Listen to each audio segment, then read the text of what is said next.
dans le prochain épisode de Demain nous appartient. Tandis qu'Arthur n'arrive pas à accepter son amputation, Charlie et Gabriel viennent en aide à Bart. Virginie Corca, de son côté, sort de prison et retrouve Jules. Capture d'écran TF1. Attention, les paragraphes qui suivent contiennent des spoilers sur l'épisode de Demain nous appartient diffusé demain soir sur TF1. Si vous ne voulez rien savoir, passez votre chemin. Jeudi 18 avril dans Demain nous appartient. Arthur refuse d'accepter sa nouvelle réalité. Arthur, toujours sous le choc de son amputation, se renferme totalement et refuse de manger. Lorsqu'Amanda vient dans sa chambre d'hôpital pour changer son pansement, il ne parvient même pas à la regarder faire et à poser son regard sur le haut de son bras. Il ne semble pas encore prêt à accepter ce qui lui est arrivé et sa nouvelle réalité. Sandrine, de son côté, confie à Laurence qu'elle se veut d'avoir fait passer ses besoins avant sa famille et d'avoir laissé entrer Morgane dans leur vie. Si Arthur n'avait jamais croisé le chemin de Gabriel, rien de tout ça ne serait arrivé. Mais Laurence lui fait comprendre qu'elle n'y est pour rien, que ce n'est qu'une succession de malchance. En parallèle, au lycée, Chloé annonce à Nora, Timothée, Charlie, Jules, et au reste de la classe d'Arthur que leur camarade a été amputé et qu'il va avoir besoin de tout leur soutien. Une nouvelle qui les laisse tous sous le choc, même si Timothée relativise en assurant maladroitement que la mort, due à la septicémie que l'infection aurait pu causer, aurait été bien pire. En fin de journée, alors qu'elle entre dans sa chambre, Laurence et Sandrine réalisent qu'Arthur a disparu. Elles se mettent à le chercher tandis qu'on découvre que l'adolescent, caché quelque part dans l'hôpital, est sur le point d'avaler un flacon entier de gélules non identifiées. Charlie et Gabriel viennent en aide à Bart. Bart, quant à lui, cherche toujours à innocenter Hugo. Il demande une fois de plus à Charlie de l'aider et l'adolescente finit par avouer qu'un sale type était impliqué dans le trafic et les menaçait. Elle ne sait pas si le jeune homme en question s'appelle Julien, mais conseille à Bart de parler à Gabriel.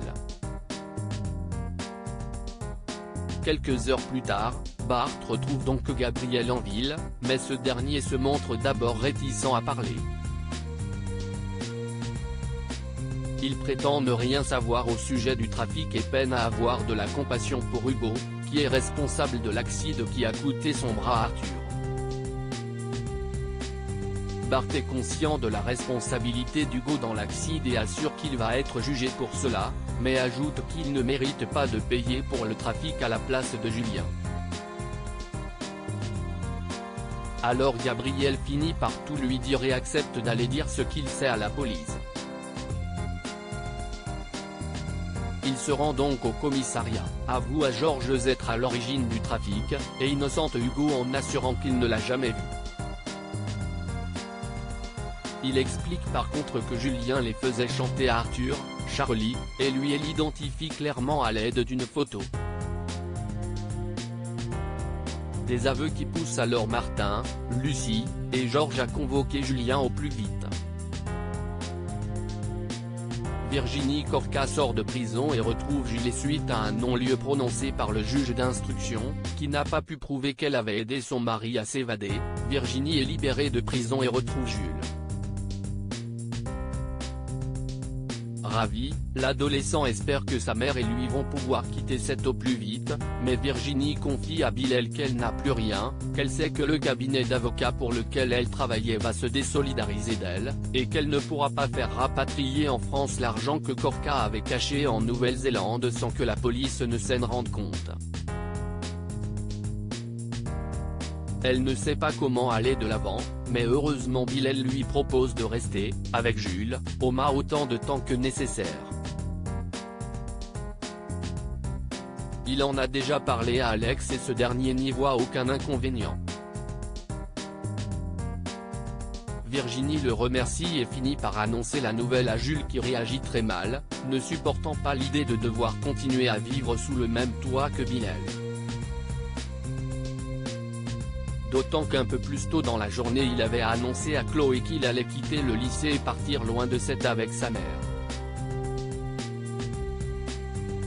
Une nouvelle locataire fait tourner la tête de Tristan. Samuel reçoit la visite de Justine, une call girl qu'il connaît bien. Cette dernière lui explique qu'elle a dû quitter son studio car son propriétaire a découvert son activité. Ne sachant où dormir, elle aimerait que Samuel l'héberge durant quelque temps, mais Chardot refuse et préfère lui donner de l'argent pour qu'elle se prenne une chambre au Spoon. Et le moins que l'on puisse dire si est que son arrivée au Spoon illumine la journée de Tristan qui semble immédiatement sous le charme et se précipite pour lui faire visiter la chambre.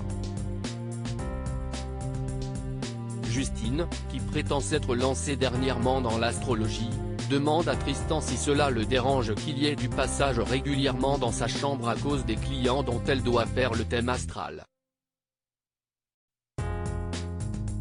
Tristan répond qu'il n'y voit pas d'inconvénient et assure être lui aussi passionné d'astrologie. Il va même jusqu'à demander à Justine de lui faire son thème astral et cette dernière se retrouve bien embêtée.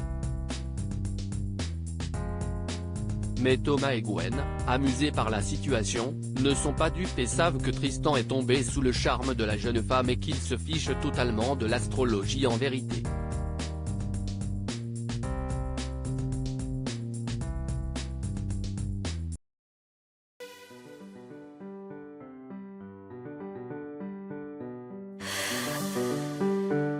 나